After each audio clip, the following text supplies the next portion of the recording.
guys, this is my first ever video, so I'm trying to get used to the fact I'm standing in front of a camera and talking to basically nobody, but I'll get over it. I'm going to tell you my top 10 favourite series and standalone books.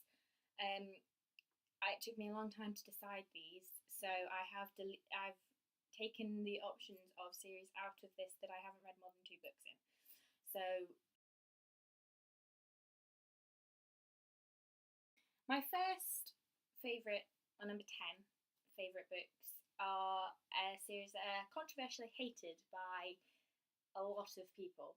I know why, and I can tell why, but for me, they're on this list simply because they are the books that made me want to start to read.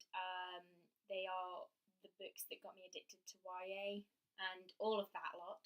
So they are Twilight by Stephanie Meyer. I don't have a favourite in the series.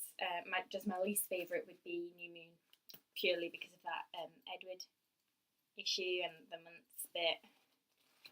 That was very, very heartbreaking.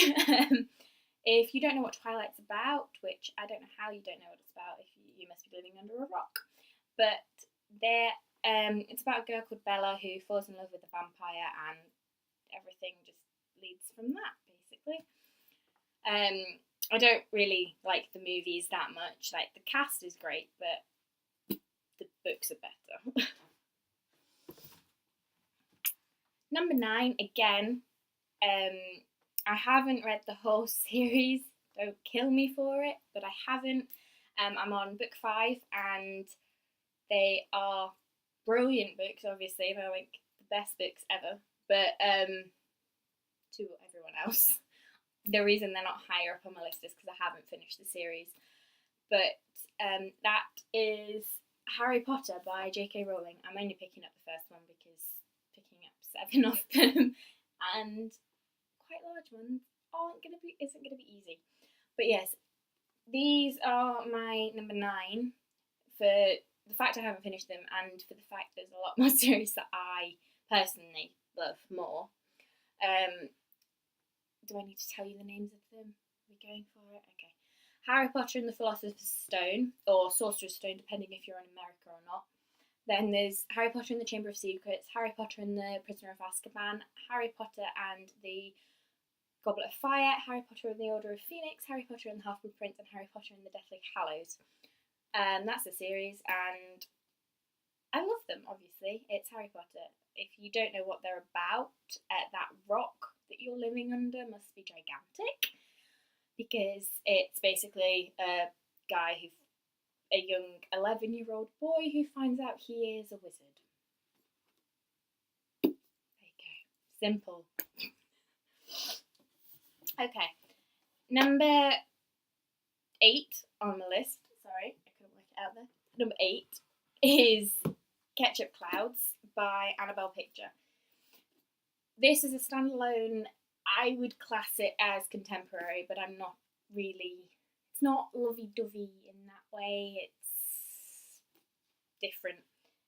But it is about a girl who starts writing letters to a guy on death row, simply because she's done something really bad and she needs to tell someone, but she doesn't want to go to the police, and she doesn't know how to deal with it. This is one of the only books I have ever read in one sitting. I was on holiday when I was reading it, and all I can remember is family members shouting at me to leave the room and to come socialise, but I wasn't going to because this book was amazing. And what she's done is quite obvious at the start of the book, but more of that isn't, and that's the reason you just can't stop, because you never find out what has happened completely until the very end of the book, and that's why I couldn't put it down. Number 7 is Lunar Chronicles. Oh gosh, by Marissa Meyer. This is a fantastic series. I haven't read Winter, so don't have a go at me, and please don't tell me spoilers. But I've read the other 3, and they are absolutely brilliant. It's fairy tale retellings in space. There's Cinder, Scarlet, Cress, and Winter. And it's Cinder is Cinderella, obvious. Scarlet is Little Red Riding Hood.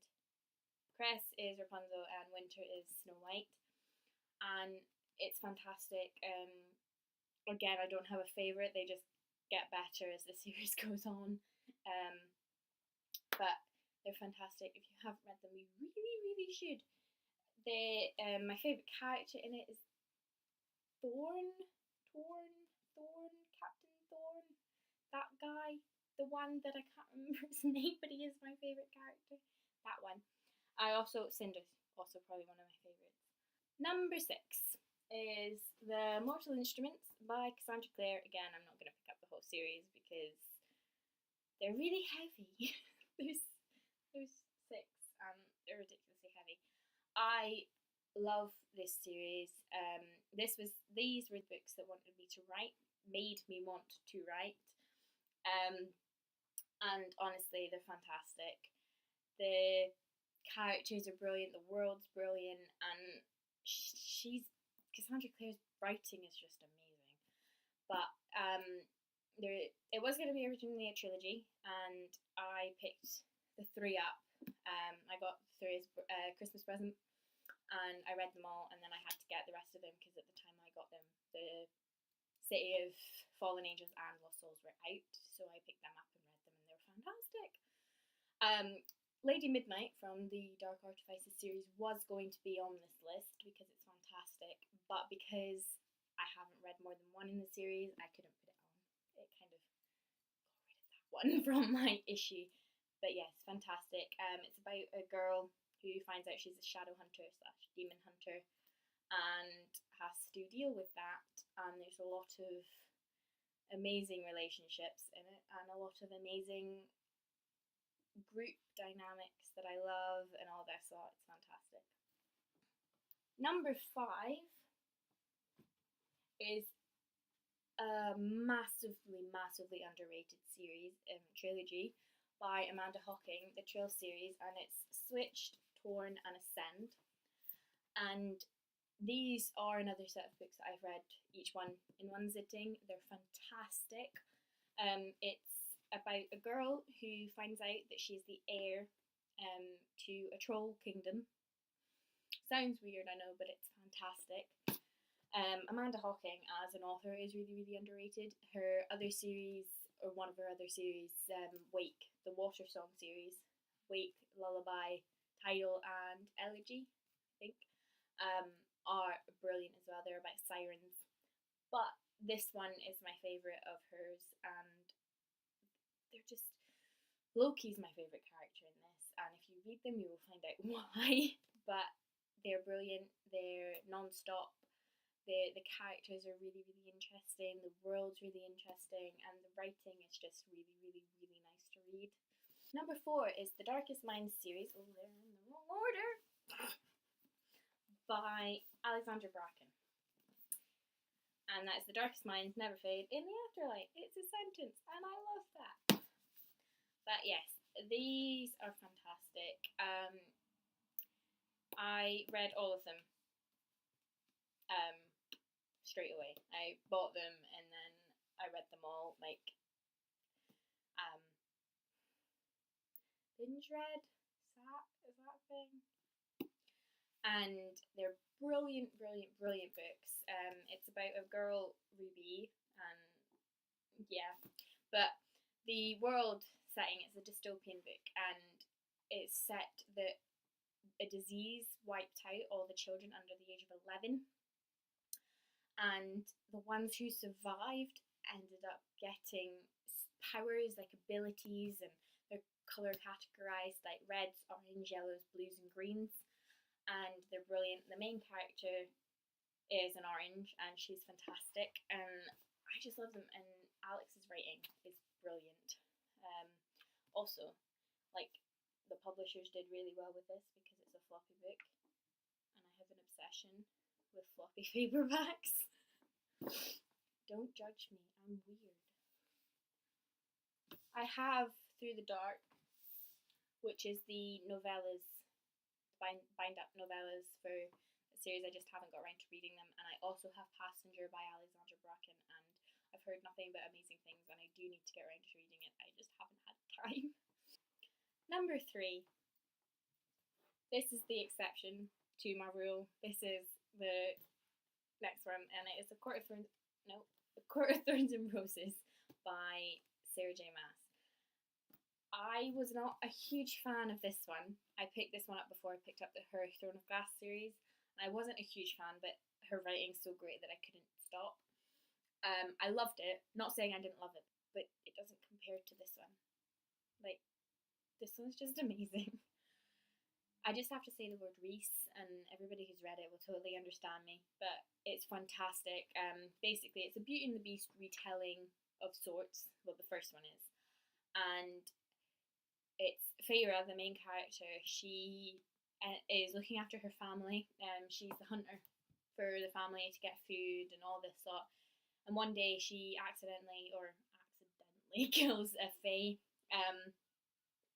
and that results in the High Lord of the Spring Court in Prythian,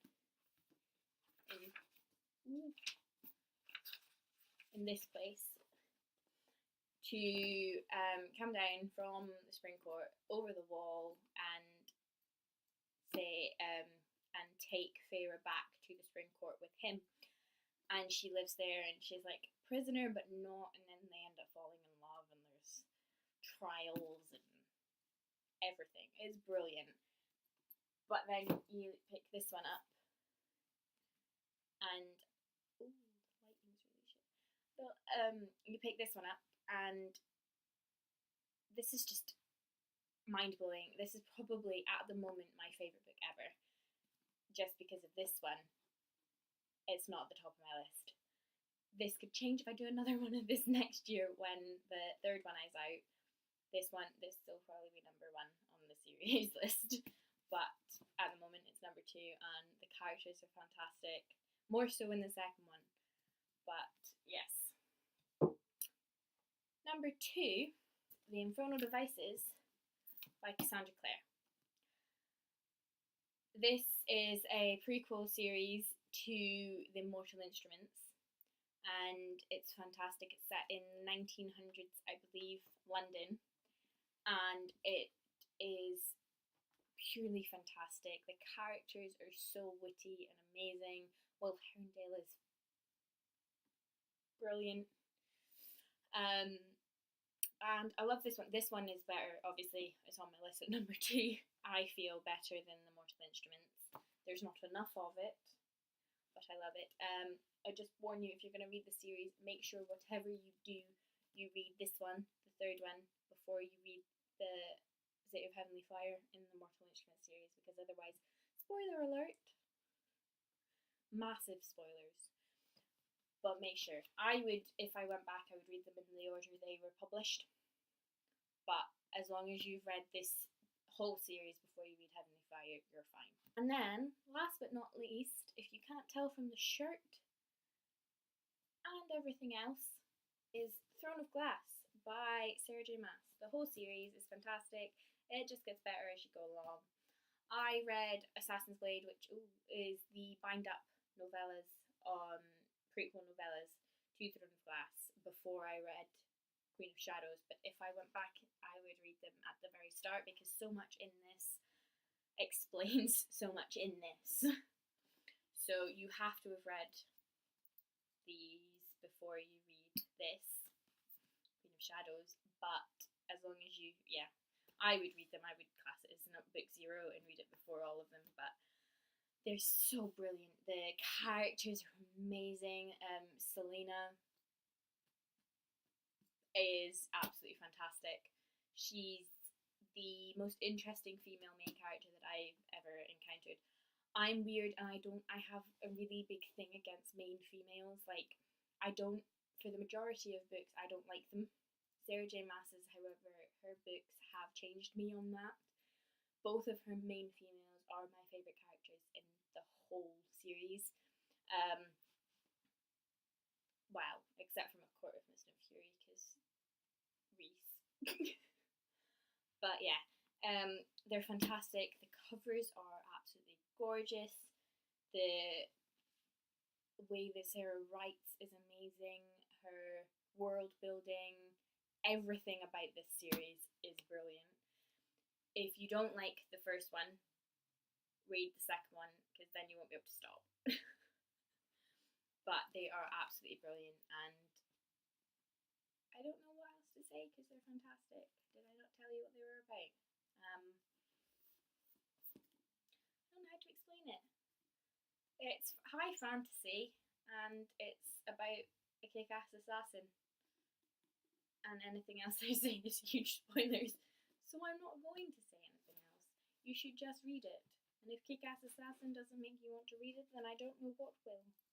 So that's my top 10 series / standalones. There was only one standalone, but they are my favourite series and I love them all. All the authors are fantastic, and I hope you enjoyed this video. Sorry it's a bit jittery because I'm really nervous, but I will hopefully have another video up at some point. I don't know what. It might be my July Fairy Loot box and opening unboxing thing.